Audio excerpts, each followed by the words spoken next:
Welcome back, ladies and gentlemen, to our second YouTube video. Joe and I are going to be breaking down our NBA award predictions for the 2019-2020 season. Before we get into the video, we have to make a quick announcement. Our giveaway that we've been mentioning in our past YouTube video and on TikTok is officially live on our Instagram page. Joe and I are going to be giving away one authentic NBA jersey, so make sure you check out our Instagram at strictlybball.tv for all the details of how to enter the giveaway. The first award that we're going to be talking about is the Coach of the Year. Let's take a look at some of the candidates. We're going to be starting off with Erik Spoelstra. He, without a doubt, is one of the best coaches in the league right now, and his work this season may be his best yet. Now, without much superstar talent, the Heat have pretty much exceeded everyone's expectations this season, including my own, going 41-24. And a lot of that can be contributed to Erik Spoelstra. Billy Donovan is another coach who could be considered for this award. He entered the season on the hot seat, but the Thunder have blown everyone's expectations out of the water as they're fighting for a home court spot in the playoffs. Some more notable candidates for this award can be seen as Mike Budenholzer and Frank Vogel, but we're going to give the crown to Nick Nurse. I think we all thought the Raptors were pretty crazy when they fired 2018 Coach of the Year Dwayne Casey to hire Nick Nurse,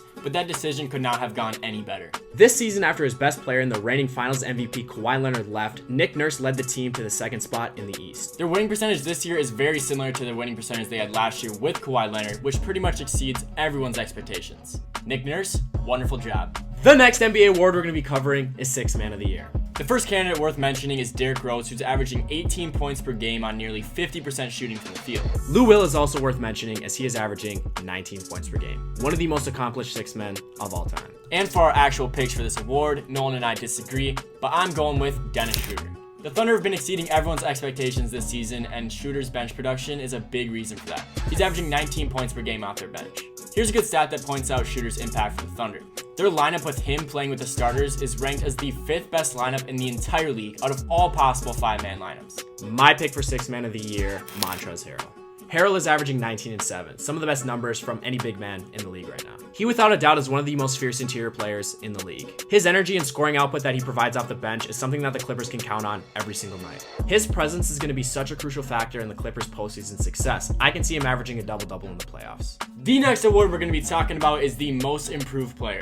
Some of the notable candidates for this award are Luka Doncic, who made the jump from stardom to superstardom, future all-star SGA, and my favorite young talents in the NBA, Jason Tatum. But my pick for Most Improved Player is Bam Adebayo. In his first 2 NBA seasons, he showed that he was a pretty good center off the bench who could rebound and block shots. But when Whiteside got traded from the Heat and Bam became the starter, I don't think anybody expected him to become an elite passer. Bam's assist rate this year has been 23.6, which has only been done by 15 other big men in NBA history. Bam has increased in almost every statistical category. His points have jumped from 9 to 16. In my opinion, he's made the biggest jump this year. And my pick for this season's Most Improved Player, I gotta go with Brandon Ingram. He has improved his points per game by 8, proving that he can be the #1 scoring option on a future playoff caliber team. BI has established himself as an all-star this season, displaying an elite offensive production. I think that he's going to develop into one of the top scorers in the league, and he's going to be such a crucial piece in the Pelicans' future playoff success. The next award we're going to be covering is Defensive Player of the Year. Some notable players to mention can be seen as Ben Simmons and the man who shut down the entire league, Rudy Gobert. My pick for Defensive Player of the Year is the Greek Freak. Giannis has the best defensive rating in the entire league and the 3rd best defensive real plus-minus. His ability to be an elite defender on the perimeter and interior makes him the most valuable defensive player in this entire league. Best defensive player on the best defensive team in the Bucks, Giannis Antetokounmpo. My pick for Defensive Player of the Year, Anthony Davis. Now, I would argue that AD has had the most defensive impact on a team this season. He is averaging 2.4 blocks per game and 1.5 steals per game. His defensive versatility and elite shot blocking skills is a big contributor to the Lakers' overall success this season.